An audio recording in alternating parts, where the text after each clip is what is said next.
दोस्तों, आज हम लोग सीखने वाले हैं क्लास 10 का त्रिकोणमिति प्रश्नावली 8.1। लेकिन उससे पहले वीडियो को लाइक, चैनल को सब्सक्राइब कर दें। चलिए अब हम एक्सरसाइज शुरू करते हैं। प्रश्नावली 8.1 क्लास 10 ट्रिगोनोमेट्री। फर्स्ट नंबर का प्रॉब्लम है त्रिभुज एबीसी में जिसका कोण बी समकोण है। A B equal to 24 centimetre और B C equal to 7 centimetre. निम्नलिखित का मान ज्ञात कीजिए। First sine A cos A, second sine C cos C. Solution, ये जो चित्र देख रहे हैं, फोटो देख रहे हैं या चित्र देख रहे हैं, यह समकोण त्रिभुज का है। हिसाब में लिखा हुआ है त्रिभुज एबीसी में जिसका कोण बी समकोण है। ये जो चित्र देख रहे हैं इसमें यह बी कोण समकोण है, इसलिए यहाँ पर हम बी लिखते हैं। ए और सी कहीं लिख सकते हैं। यहाँ पर हम ए लिख देते हैं और यहाँ पर हम सी लिख देते हैं। हिसाब में दिया हुआ है A B equal to 24 centimetre. A B equal to 24 centimetre. चित्र में ए बी यह 24 सेंटीमीटर है। यहाँ से यहाँ तक 24 सेंटीमीटर हुआ और B C equal to 7 centimetre. यह बी और सी यहाँ से लेके यहाँ तक की दूरी 7 सेंटीमीटर हुआ। तो कहता है निम्नलिखित का मान ज्ञात कीजिए। Sign A cos A, sign C cos सी। ये जो समकोण त्रिभुज देख रहे हैं इसमें जो है ए बी का वैल्यू दिया हुआ है, बी सी का वैल्यू दिया हुआ है, लेकिन ए सी का वैल्यू नहीं दिया हुआ है। इसलिए अब हम इस चित्र में पाइथागोरस प्रमेय लागू करते हैं। पाइथागोरस का कहना है समकोण त्रिभुज में कर्ण का वर्ग अन्य दो भुजाओं के वर्गों के योग के बराबर होता है। पाइथागोरस का कहना है समकोण त्रिभुज में कर्ण का वर्ग अन्य दो भुजाओं के वर्गों के योग के बराबर होता है।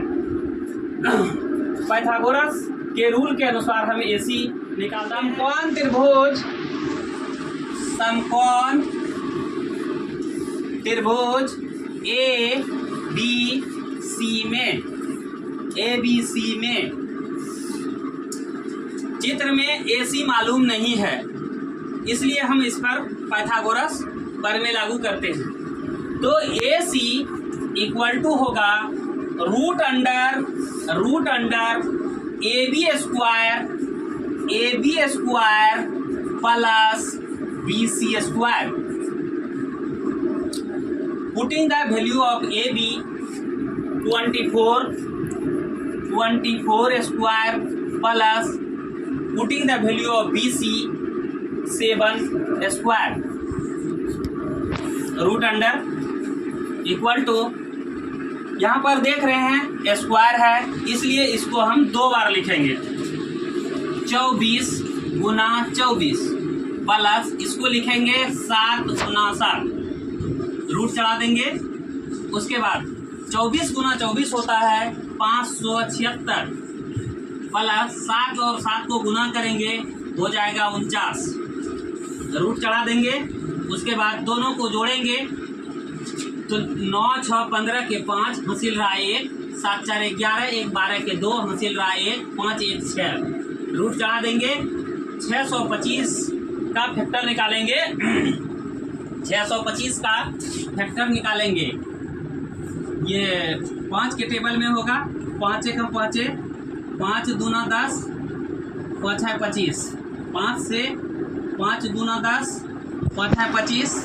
5 से 5 है 25। देखिए अब हम इसको लिख सकते हैं। रूट अंडर 5 गुना 5 गुना 5 गुना 5। ये दोनों 5 में एक 5 निकालते हैं। दोनों 5 में एक 5 निकालते हैं तो रूट जो है समाप्त हो जाता है। 5 गुना 5 25। AC का वैल्यू हुआ ए सी का वैल्यू हुआ 25। यहाँ पर हम 25 सेंटीमीटर लिखते हैं। देखिए पहला क्वेश्चन है,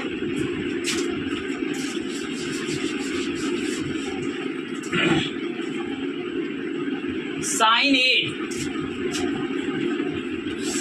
ए इक्वल टू और कॉस ए इक्वल टू, ए के आधार पर हम TBH निकालते हैं।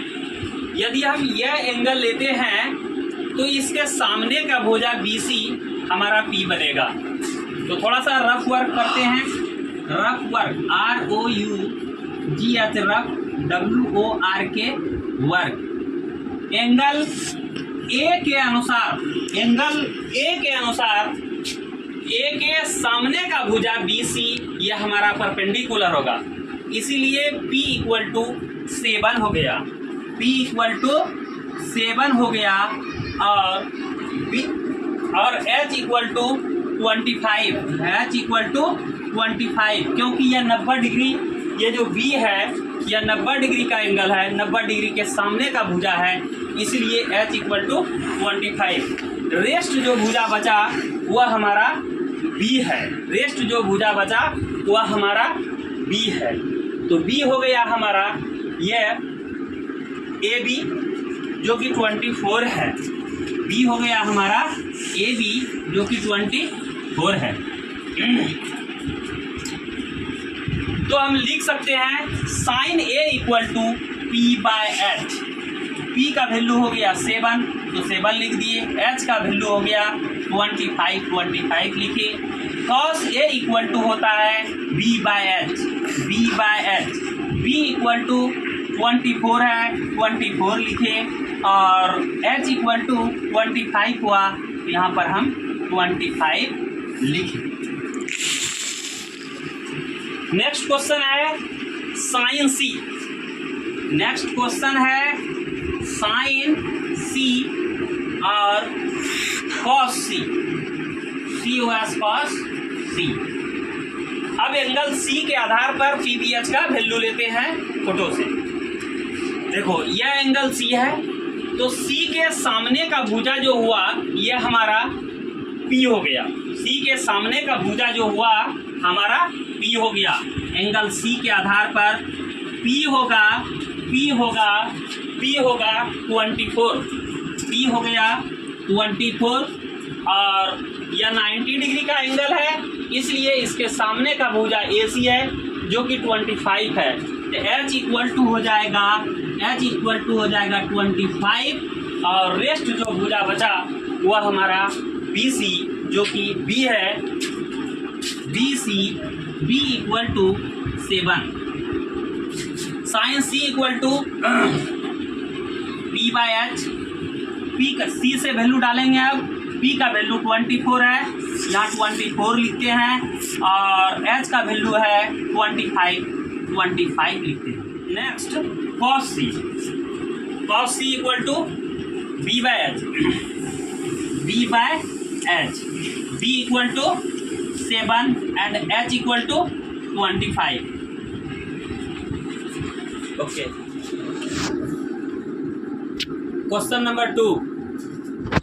दी गई आकृति में tan P minus cot R का मान ज्ञात कीजिए। ये जो फिगर देख रहे हैं ये किताब में दिया हुआ है।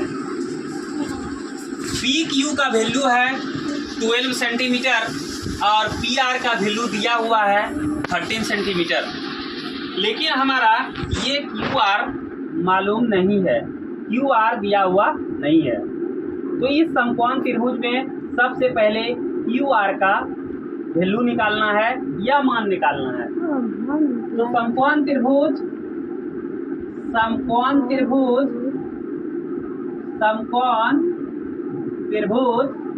PQR में समकोण त्रिभुज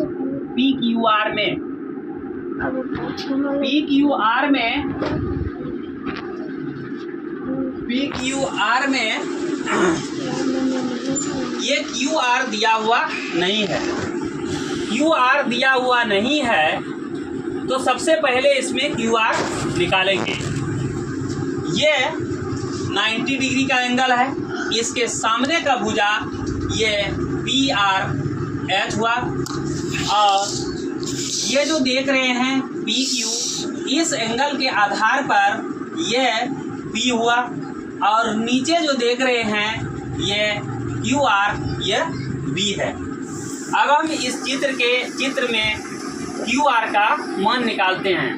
समकोण त्रिभुज पी क्यू आर में Q R equal to root under P R square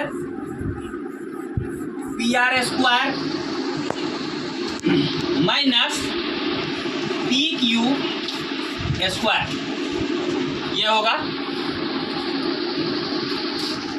अब हम पी आर का मान रखते हैं। पी आर का मान दिया हुआ है 13, तो 13 का स्क्वायर होगा, minus Q R P Q का मान दिया हुआ है 12, पी क्यू का मान 12 दिया हुआ है, तो 12 का स्क्वायर होगा, और इस पर रूट चढ़ा देंगे।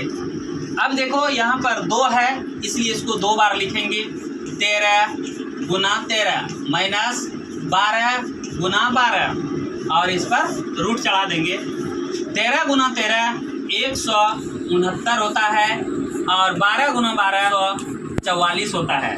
इस पर रूट चढ़ा देंगे, और 9 में 4 घटेगा 5 होगा, 6 में 4 घटेगा 2 होगा, 1 में 1 घटेगा 0 होगा। लिख भी सकते हैं, नहीं भी लिख सकते हैं। अब हम इसे पर रूट चढ़ाते हैं, तो 25 को लिख सकते हैं 5 गुना 5। इसके अंदर में 2 छुपा हुआ है, 2 5 में 1 5 हम बाहर निकाल लेते हैं, रूट समाप्त हो गया। अब क्वेश्चन दिया हुआ है tan p minus cot r का मान ज्ञात करना है। tan p minus cot r, tan p minus cot cot r। tan theta equal to होता है p by b minus cot theta, tan का सिर्फ उल्टा हो जाएगा। tan theta equal to p by b होता है, तो cot थीटा इक्वल टू हो जाएगा b बाय p। अब हम p एंगल के आधार पर p और b का वैल्यू डालते हैं चित्र से, और इसमें जो है एंगल r के आधार पर b और p का वैल्यू चित्र से डालते हैं। देखिए यहाँ चित्र, वहाँ लिखा हुआ है tan p, तो यहाँ एंगल उसमें p दिया हुआ है, तो p के सामने का भुजा ये हमारा p हुआ, जो कि क्यू आर का वैल्यू निकाल चुके हैं 5, तो यहाँ हम 5 लिख सकते हैं। तो p के सामने का भुजा क्या हो गया हमारा, p हो गया, तो p इक्वल टू हो जाएगा 5, p equal to 5। And b जो है ये हमारा 12 हुआ, b हमारा 12 हो गया, माइनस अब एंगल r के आधार पर b और p का वैल्यू डालते हैं। एंगल r यहाँ दिया हुआ है, इसके सामने का भुजा ये p हुआ, हाँ, और ये हमारा b हुआ, ये 90 डिग्री है, इसके सामने का भुजा ये हमारा h है। वहाँ लिखा हुआ है cot r, r के आधार पर p का वैल्यू 12 हो गया, और b का वैल्यू 5 हो गया, और h का वैल्यू 13 हो गया, तो b हो गया हमारा 5, b हो गया हमारा 5, और b का वैल्यू हो गया 12, b का वैल्यू हो गया 12। आगे में प्लस साइन है, यहाँ पर पीछे में माइनस साइन है, आगे में प्लस और पीछे में माइनस है, तो कैंसिल हो जाता है, 0 हो गया। ओके, क्वेश्चन नंबर 3, यदि sine A equal to 3/4 comma, तो कॉस ए तथा tan ए का मान ज्ञात कीजिए। सॉल्यूशन, इस प्रश्न में दिया हुआ है sine A equal to 3/4। Sine A equal to 3/4। Function formula से हम जानते हैं कि sine theta equal to p/h होता है। Sine theta equal to p/h होता है, लेकिन यहाँ दिया हुआ है साइन ए, तो साइन थीटा का फार्मूला होता है p/h, तो वही फार्मूला यहाँ हम लिख देंगे।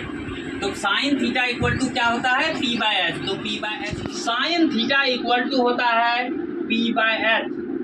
तो यहाँ पर लिखते हैं उसका फार्मूला p/h। p का वैल्यू दिया हुआ है ये 3 और h का वैल्यू दिया हुआ है 4, इसलिए हम लिखे p इक्वल टू 3 और h इक्वल टू 4। समकोण त्रिभुज में 3 चीज होते हैं p, h और b। यहाँ पर देख रहे हैं p इक्वल टू 3 दिया हुआ है, h इक्वल टू 4 दिया हुआ है, लेकिन हमें b मालूम नहीं है। तो हम b का फार्मूला पहले पढ़ा चुके हैं, इसके पहले वीडियो देख लीजिएगा। तो b इक्वल टू होता है √h² माइनस p²। अब हम h और p का वैल्यू डालते हैं।